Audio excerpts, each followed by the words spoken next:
আসসালামু আলাইকুম আলিম 2025 চলে এলাম আলিম 25-এর সাজেশন সিরিজের আরেকটি সাজেশনমূলক ক্লাসে বা ভিডিওতে। এবং তুমি যে স্ক্রিনে দেখছো সেটা হচ্ছে লার্নিং পয়েন্ট স্কুলের স্ক্রিন, এবং যেটি বাংলাদেশের one of the fastest growing platform. এবং এই এলপিএস এর পর্দায় আজকে আমি আছি তোমাদের জাহিদ ভাইয়া, ছাত্র ঢাকা বিশ্ববিদ্যালয়, প্রাক্তন ছাত্র দারুন নাজাত মাদ্রাসা এবং প্রাক্তন ছাত্র কাদরিয়া মাদ্রাসা। সো এই যে সাজেশন সিরিজ আলিম 25-এর সাজেশন সিরিজ বলো বা এইচএসসি সাজেশন সিরিজ বলো, একই কথা, মাদ্রাসা এবং স্কুলের বা কলেজের পরিণতি অর্থনীতি একই সিলেবাসে নেওয়া হয়। সো এই যে সাজেশনটা তোমাদের কলেজ এবং মাদ্রাসা দুইটারই কাজে লাগবে ভালোভাবে। সো এই সাজেশনটা দেওয়ার আগে তোমাদেরকে বলে নিই, এই যে সুন্দর পিডিএফটা তোমরা জানো যে প্রত্যেকটা পিডিএফ আমরা তোমাদেরকে দিয়ে দিই। এই পিডিএফটা তোমরা কমেন্ট বক্সে পেয়ে যাবা, লিংক দেওয়া আছে। এবং আমাদের যে হোয়াটসঅ্যাপ গ্রুপ আছে আলিম 25-এর, সেই হোয়াটসঅ্যাপ গ্রুপেও তোমরা জয়েন হয়ে যেতে পারবা, কমেন্ট বক্সে লিংক দেওয়া আছে। এছাড়াও আমাদের এই ভিডিও শেষ দিকে তোমাদের জন্য একটা অ্যানাউন্সমেন্ট থাকবে, তোমরা ভিডিও শেষ দিকে অ্যানাউন্সমেন্টটা দেখে নিবা। সো প্রথমে আমরা যেটা বলবো অর্থনীতি প্রথম পত্রের সাজেশনটাতে আমরা প্রথমে মানবন্টনটা দেখাবো। একদম ইজি একটা মানবন্টন আসলে। 30টা এমসিকিউ থাকে 30 নাম্বার, এবং 11টা সৃজনশীল থেকে তোমাকে 60টির আনসার লিখতে হয়, সেটা হচ্ছে 70 নাম্বার। 30 এবং 70 100 নাম্বারের তোমার একটা সহজ মানবন্টন তুমি কিন্তু এখানে পেয়ে যাচ্ছ। সো নো ডাউট যে তোমার অর্থনীতিতে কি কি আসবে সেগুলো তুমি জানো না, তাই না? তাহলে তুমি জানো, আসলে জানো না না, তুমি আসলে নো ডাউট যে তুমি এই জিনিসগুলো জানো। তো চলো আমরা মানবন্টনটা দেখলাম, কোন কোন অধ্যায়গুলো পড়বো সেটা দেখি। প্রথম, দ্বিতীয়, তৃতীয়, চতুর্থ পর্যন্ত পড়বো, এবং পঞ্চম, ষষ্ঠ, সপ্তম, অষ্টম এই 4টা অধ্যায় বাদ দিয়ে নবম, দশম এই 6টা অধ্যায় মোট আমাদের পড়তে হবে অর্থনীতি প্রথম পত্রের জন্য। বাড়তি কোনো অধ্যায় পড়ার দরকার নেই, কারণ আমাদের এই পরীক্ষাগুলো শর্ট সিলেবাসে হয়ে থাকে, বা তোমাদের আলিম 25 শর্ট সিলেবাসে হবে। ঠিক আছে, চলো এইবার আমরা সিলেবাসটাও দেখলাম, এখন আমরা দেখবো কোন কোন টপিক গুলো আসলে আমরা অর্থনীতি প্রথম পত্রের জন্য দেখবো। প্রথম অধ্যায়ে আমরা যেটা দেখবো মৌলিক অর্থনৈতিক সমস্যা এবং এর সমাধান। এই যে অধ্যায়টা, এখান থেকে আমরা যেটা দেখবো মৌলিক অর্থনৈতিক সমস্যা কয়টা। 3টা সমস্যা আছে। এই সমস্যা 3টা তুমি ভালোভাবে দেখবা। এটা ক, খ বা হচ্ছে গতেও আসতে পারে, সৃজনশীলে আসলে ওটা কম আসতে দেখা যায়, বাট স্টিল ওই জিনিসটা তুমি ভালোভাবে পড়বা। তবে এই অধ্যায়ে তোমাকে যে দুইটা জিনিস ভালোভাবে পড়তে হবে সেটা হচ্ছে উৎপাদন সম্ভাবনা রেখা, আর একটা হচ্ছে অর্থনৈতিক ব্যবস্থা। এই দুইটা জায়গা থেকে আসলে এই দুইটা অধ্যায় থেকে, মানে এই অধ্যায় থেকে দুইটা সিকিউ তো আসেই। তো তুমি এই দুইটা টপিক থেকেই আসলে তুমি সৃজনশীল দুইটা কমন পেতে পারো। ঠিক আছে, এই দুইটা টপিক থেকে আসলে কোয়েশ্চেন বা সিকিউটা করে থাকে অলওয়েজ। তবে উৎপাদন সম্ভাবনা রেখা থেকে যদি না আসে, তখন হচ্ছে মৌলিক অর্থনৈতিক সমস্যা থেকে কোয়েশ্চেনটা করে আর কি। যাই হোক, তারপর সুযোগ ব্যয়টা তুমি একটু দেখবা, এবং ব্যষ্টিক ও সামষ্টিক অর্থনীতি যেটা আছে সেটা একটু ভালোভাবে দেখবা। এই অধ্যায় থেকে এই টপিকগুলো তুমি যদি দেখো, সিকিউ এবং এমসিকিউ সবকিছুর জন্য তোমার জন্য মোটামুটি আনাফ হবে। তবে হ্যাঁ, এমসিকিউর জন্য তোমাকে অবশ্যই বই পড়তে হবে, সম্পূর্ণ বইটাই পড়তে হবে।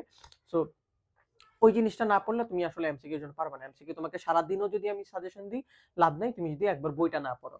আমি তোমাকে সিকিউ এর জন্য টপিকগুলো ধরাই দিচ্ছি। চলো সেকেন্ড অধ্যায়ে যাই, ভোক্তা ও উৎপাদকের আচরণ। এখান থেকে তুমি উপযোগ পড়বা।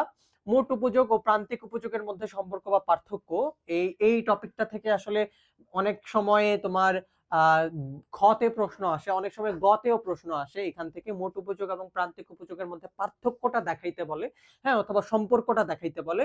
এইটা তুমি একটু পড়বা। তারপরে ক্রম হ্রাসমান প্রান্তিক উপযোগ বিধি, এখান থেকে সিকিউটা আসলে হয়, বুঝছো? আলিমে বা এইচএসসি তে এইখান থেকে আসলে সিকিউটা হয়। চাহিদা বিধি বা চাহিদা রেখা এবং লেখচিত্র অঙ্কন, চাহিদার লেখচিত্র অঙ্কন, এখান থেকে একটা সিকিউ আসতে পারে। অথবা দেখো আরো আছে রেখার ঢাল, আচ্ছা ওটা না, এই যে যোগানের পরিবর্তন ও প্রভাব, যোগান রেখা লেখচিত্র অঙ্কন, এখান থেকে এই যে যোগান বিধি, এখান থেকে একটা কোয়েশ্চেন আসতে পারে। চাহিদা বিধি এবং যোগান বিধি এই দুইটা তোমার জন্য অনেক বেশি ইম্পর্টেন্ট, এখান থেকে আসতে পারে। এছাড়াও আরো যে জায়গাগুলো থেকে কোয়েশ্চেন আসতে পারে সেগুলো হচ্ছে স্থিতিস্থাপকতা পরিমাপ, এবং হচ্ছে চাহিদা ও যোগানের ভারসাম্য, দাম ও পরিমাণ নির্ণয়। এইটার একটা কমন সূত্র আছে, তোমরা জানো। এই সূত্রগুলো তোমরা বই থেকে দেখবা। আসলে এখন তো তোমাকে ক্লাস নিচ্ছি না, আমি তোমাকে টপিকগুলো ধরাই দিচ্ছি। তো এই টপিকগুলো তুমি যদি পেরে থাকো, তাহলে হচ্ছে তোমার জন্য একটা ভালো প্রস্তুতি বা ভালো একটা এক্সাম তোমার জন্য অপেক্ষা করছে আলিমে। এছাড়াও তুমি রেখার ঢাল, পরিবর্তক বা পরিপূরক দ্রব্য, এই টপিকগুলো জানো কিনা, এগুলো তুমি যদি জেনে থাকো সেকেন্ড অধ্যায় থেকে এনাফ। এখান থেকে তোমার দুইটা কোয়েশ্চেন আসবে সিকিউ। চলো তৃতীয় অধ্যায়ে যাই আমরা, উৎপাদন ব্যয় ও আয়। এখান থেকে তুমি কি কি দেখবা? এখান থেকে তুমি মাস্ট বি যেটা দেখবা, যে মোট উৎপাদন, গড় উৎপাদন এবং প্রান্তিক উৎপাদনের ধারণাটা তুমি জানো কিনা, এই জিনিসগুলো বের করা তুমি জানো কিনা। এখান থেকে তুমি যদি জানো, একটা সিকিউ মাস্ট বি কমন পাবা। পূর্ণ প্রতিযোগিতামূলক বাজারে দাম, মোট গড়, মোট হচ্ছে গড় এবং প্রান্তিক আয়, দাম, মোট এবং গড় এবং প্রান্তিক আয়, এই যে তিনটা বের করা পূর্ণ প্রতিযোগিতামূলক বাজারে এই প্রান্তিক আয়টা তুমি বের করতে পারো কিনা সেটা দেখবা, এবং একই জিনিসটা তুমি অপূর্ণ প্রতিযোগিতামূলক বাজারে বের করতে পারো কিনা, মোট আয়, প্রান্তিক আয় এবং গড় আয়, এই জিনিসগুলো তুমি বের করতে পারো কিনা সেটা একটু ভালোভাবে দেখবা। ঠিক আছে, আয়ের জায়গায় তুমি ব্যয়ও হইতে পারে। হচ্ছে এই জিনিসগুলো তুমি একই সূত্র আসলে একটু ঘুরায় পেঁচায় করতে হয়, ওই সূত্রগুলো তুমি ভালোভাবে জানো কিনা সেটা একটু দেখবা। এরপরে দেখো স্বল্পকালীন ও দীর্ঘকালীন উৎপাদন ব্যয়, এটা আসলে আয়, বেসিক্যালি আয়টাই তোমার দরকার, অন্য কিছু ওইভাবে দরকার নেই। স্বল্পকালীন ও দীর্ঘকালীন উৎপাদন ব্যয়টা কিরকম হইতে পারে, এখান থেকে তোমার খতে বেশিরভাগ সময় কোয়েশ্চেন আসে, অথবা তোমার এমসিকিউ তে কোয়েশ্চেন আসে। সো এই টপিকগুলো তুমি একটু ভালোভাবে দেখবা থার্ড অধ্যায় থেকে। চলো চতুর্থ অধ্যায়ে যদি যাই, আমরা বাজারের অধ্যায়টাতে যাব। বাজার ও বাজারের শ্রেণী বিভাগ। হ্যাঁ, বাজার ও বাজারের শ্রেণী বিভাগে তুমি এই জিনিসগুলো থেকে যদি জেনে রাখো যে কোনটা কোন ধরনের বাজার, হ্যাঁ, এই বাজারে কি কি হয়, এই জিনিসগুলো তোমার যদি জানা থাকে, তুমি একটা সিকিউ একদম ইজিলি আনসার করতে পারবা, এমসিকিউ তে তো থাকেই। তারপরে ফার্ম এবং শিল্পের মধ্যে পার্থক্য, এখান থেকে একটা খতে কোয়েশ্চেন থাকে। হ্যাঁ, অথবা তুমি ফার্ম কি শিল্প কি এগুলো তুমি যদি জানো তাহলে দুইটার মধ্যে পার্থক্য বুঝে যাবা। পূর্ণ প্রতিযোগিতামূলক বাজার এবং একচেটিয়া বাজারের পার্থক্য, এই জিনিসটা একটু তোমার জন্য বেশি গুরুত্বপূর্ণ। উদ্দীপকে দুই ধরনের বাজার দিয়ে বলবে যে পার্থক্য কি। হ্যাঁ, এই কাজটা করতে পারে। পূর্ণ প্রতিযোগিতামূলক বাজারে ফার্মের স্বল্পকালীন ভারসাম্য, এই টপিকটা অনেক বেশি গুরুত্বপূর্ণ তোমার। এবং লাস্টে যেটা একচেটিয়া বাজারে ফার্মের ভারসাম্য, উৎপাদন ও দাম নির্ধারণ, এই টপিকটা তুমি জানো কিনা এটা একটু ভালোভাবে দেখবা। এই টপিকগুলো তোমার যদি জানা হয়ে থাকে, চতুর্থ অধ্যায় তোমার জন্য ইজি। এবং আরো বলে রাখি, এই যে এটা যদি পারো তাহলে তুমি একটা কোয়েশ্চেন আশা করা যায় সিকিউ থেকে তুমি পেয়ে যাবে। ঠিক আছে, এরপরে চলো নবম অধ্যায়ে আমরা যাই, সামগ্রিক আয় ও ব্যয়। এখান থেকে তোমাকে যেই জিনিসগুলো মাস্ট বি পারতে হবে, অর্থাৎ এই যে অধ্যায়টা, এই অধ্যায়টার ভিত্তি যেই জিনিসগুলা, সেগুলো হচ্ছে জিএনআই, এনএনআই, জিডিপি, এনডিপি। হ্যাঁ, এগুলো তুমি বের করতে পারো কিনা, অথবা এগুলোর মধ্যে তুমি পার্থক্য জানো কিনা, এই দুটা জিনিস তুমি যদি জানো, তোমার একটা সিকিউ কেউ আটকাইতে পারবে না। তুমি যে লিখতে পারবা না এই জিনিসটা, লিখতে পারবা যে এই জিনিসটা তোমাকে কেউ আটকাইতে পারবে না। এখান থেকে তুমি একটা সিকিউ অবশ্যই কমন পেয়ে যাবা। চলো এরপরে দেখি আমরা সঞ্চয় ও বিনিয়োগের মধ্যে পার্থক্যটা কি, এটা একটু দেখবা, এটা খতে লাগে আসলে। ব্যক্তিগত আয় ও ব্যয়যোগ্য আয়, এটা একটু দেখবা। আবদ্ধ ও মুক্ত অর্থনীতিতে জিনিসটা কি, এটা একটু তুমি ভালোভাবে দেখবা। এই জিনিসগুলো কিন্তু এগুলোর সাথেও একটু রিলেটেড, সো এই জিনিসটা তোমাকে একটু ভালোভাবে জানতে হবে।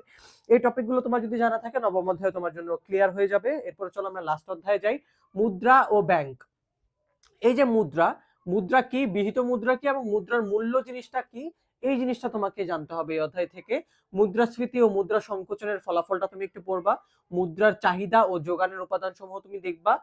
ব্যাংকের মধ্যে আবার দুই ধরনের ব্যাংক আছে এই জিনিসটা থেকে, এবং মোবাইল ব্যাংকিং ও অনলাইন ব্যাংকিং, এই ব্যাংকের এবং মোবাইল ব্যাংকিং এই জায়গাটা থেকে আসলে অনেক সময় কোয়েশ্চেন হয়। আলিম 2023 সালে এই যে মোবাইল ব্যাংকিং, অনলাইন ব্যাংকিং, এই জায়গাটা থেকে কোয়েশ্চেন হয়েছিল। তো এই ব্যাংকিং জায়গাগুলো থেকে একটা কোয়েশ্চেন থাকে এবং মুদ্রা থেকে একটা থাকে, দেখছো দুইটা ভাগ কিন্তু করা আছে। আর এই অধ্যায়, এর আগের অধ্যায় সামগ্রিক আয় ব্যয়, এখান থেকে আসলে একটাই থাকে। হ্যাঁ, বুঝছো, এই নবম অধ্যায় থেকে তুমি একটা সিকিউ পাবা, সেটা তুমি ধরে রাখো। এখান থেকে ব্যাংকের যে জিনিসটা, এটা একটু ভালোভাবে দেখো, কেন্দ্রীয় ব্যাংক, বাণিজ্যিক ব্যাংকের কাজগুলো কি, মোবাইল ব্যাংকিং আর অনলাইন ব্যাংকিং কি। সো এই হচ্ছে তোমাদের আসলে সাজেশন। পিডিএফটা তুমি কমেন্ট বক্সে পেয়ে যাচ্ছ, আমাদের হোয়াটসঅ্যাপ গ্রুপে তুমি জয়েন হয়ে যেও। এবং যেটা বলবো, আমাদের আলিম 25 ফাতি ব্যাচে কিন্তু এখনো ভর্তি চলছে। তোমাদের যে সাবজেক্টগুলো আছে মানবিকের জন্য, সেগুলো তো তুমি ক্লাস করতে পারবা 1200 টাকা ফিতে। সো তোমাকে তুমি যদি ভর্তি হতে চাও, তোমাকে এই নাম্বারগুলোতে যোগাযোগ করতে হবে। আমাদের টিচার্স প্যানেলের মধ্যে তোমাদের জুনায়েদ ভাই আছে, তিনি জুলজি নিয়ে পড়ছেন এবং দারুনাতের থেকে আলিম করেছেন। আমি আছি ঢাকা বিশ্ববিদ্যালয়ে, তোমরা তো আমাকে চিনোই। এরপরে হাফিজ মোহাম্মদ খুরশিদুজ্জামান ভাইয়া আছে, আমাদের সিনিয়র ইনস্ট্রাক্টর। তিনি কয়দিন পরে মেডিকেলে পড়েন, যেহেতু ডাক্তার হয়ে যাবেন নো ডাউট। এবং ঢাকা বিশ্ববিদ্যালয়ের আরো তোমাদের স্যাররা আছেন, নাফিস স্যার, আফিফা ম্যাম, চট্টগ্রাম ইউনিভার্সিটির রাশেদ স্যার, এবং আমাদের উপদেষ্টা হুজুর মাওলানা রফিকুল ইসলাম হুজুর, যিনি আমাদের শরীয়তের বিষয়গুলো বা শরীয়তের ক্লাসগুলো করে থাকেন, ফিকা এই ক্লাসগুলো করিয়ে থাকেন। সো তোমাদের আলিম 25 ফাতিহ ব্যাচে আমন্ত্রণ। পিডিএফটা তো তুমি ডাউনলোড করে নিতে পারছো, এখান থেকে তুমি যদি না দেখতে পাও পিডিএফ এ অবশ্যই নাম্বারগুলো পেয়ে যাবা। এবং দেখা হবে তোমাদের অন্য কোনো ভিডিওতে। আলিম 25 ফাতিহ ব্যাচের আমন্ত্রণ জানিয়েই তোমাদেরকে শেষ করছি। সো দেখা হবে অন্য কোনো ভিডিওতে। তোমাদের পরীক্ষা ভালো হোক, সুস্বাস্থ্য কামনা করছি। আসসালামু আলাইকুম।